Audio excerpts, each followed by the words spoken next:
Niji in the Sky, Volume 1, Chapter 6, What Shiro Remembers. Luba Mountain turned out to be a giant gulum and has rolled away into the sea, revealing Shiro, the great white Kadeho. Sula steps forward bravely. I don't really understand it, but somehow this armor has to do with the Golem finally releasing Shiro. I wonder if we can wake this great beast. The Coronian is cautious. Are we sure we want to wake Shiro? He is a big wolf-like animal. He could destroy us and even destroy the Crystal Kingdom and the tribe of Corona. Miko speaks up. I think Shiro must be good.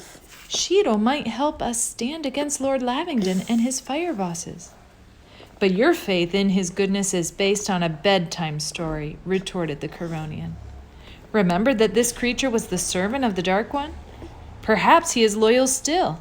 I don't understand why there was a battle, and I don't understand who these guys were that were fighting, this Dark One with a pet Kadeho and the Great One of limitless powers, continued the Coronian.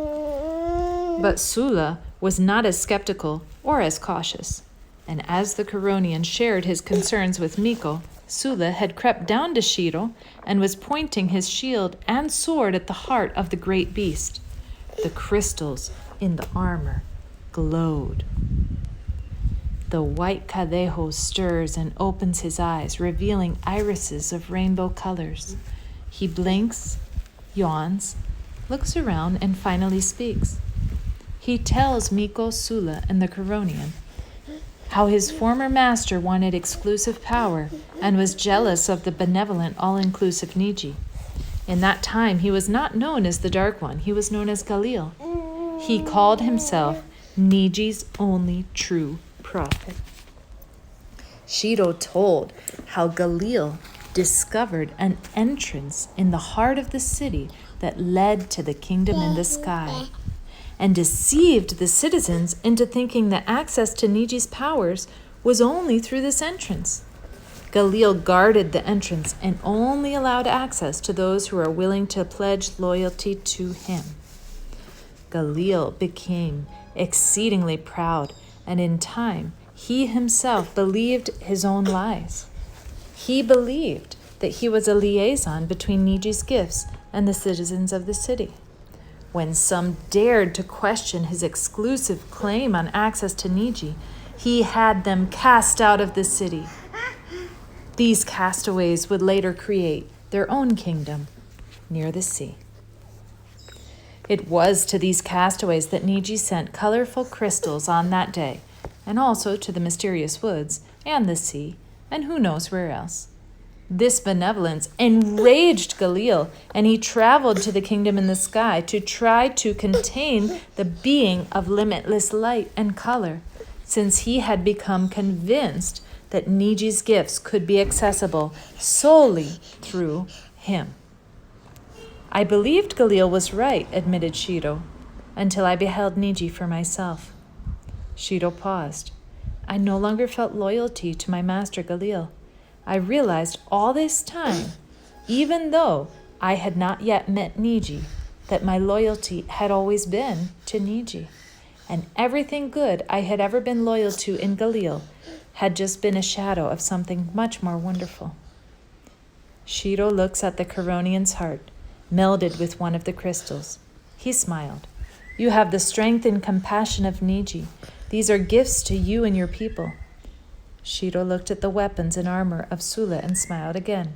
You know not yet how wonderful are these treasures you possess, but they are yours, and in time you will grow to appreciate them and discover how best to use them.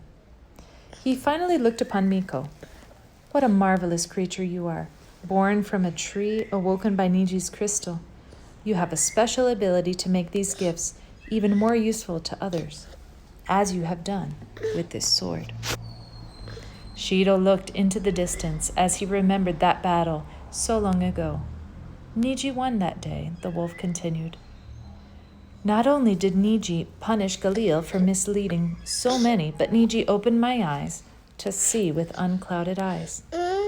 The part of me that was loyal to Galil separated from me on that day and became a separate entity and fell into the depths of a volcano.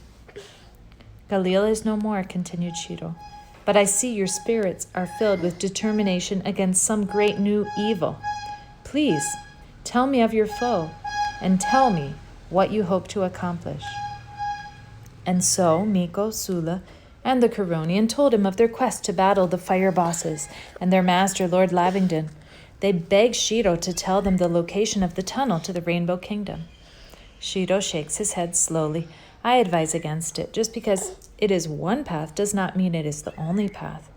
Besides, when the clouds were lifted from my eyes, I'm afraid such specific details were erased from my memory. The Black Kaleho, my counterpart, Kuro, who is buried deep in the volcano, might remember. I surely have no interest in going to see him. But Sula is determined to go to the volcano to find Kuro, so they can rediscover the entrance to the Rainbow Kingdom. The rainbow eyes of Shiro glisten. But the Rainbow Kingdom is here. It is all around you and within you. For better or worse, Sula is determined to find Kuro, who he believes to hold the knowledge of the entrance to the Rainbow Kingdom. His companions will not allow him to embark on this perilous journey alone. And so, the three friends set out for the volcano as they continue on their quest. For freedom, for peace, for the protection of their families, tribe, and kingdom. This is Niji in the Sky by Atsushi and Kosuke and Mama.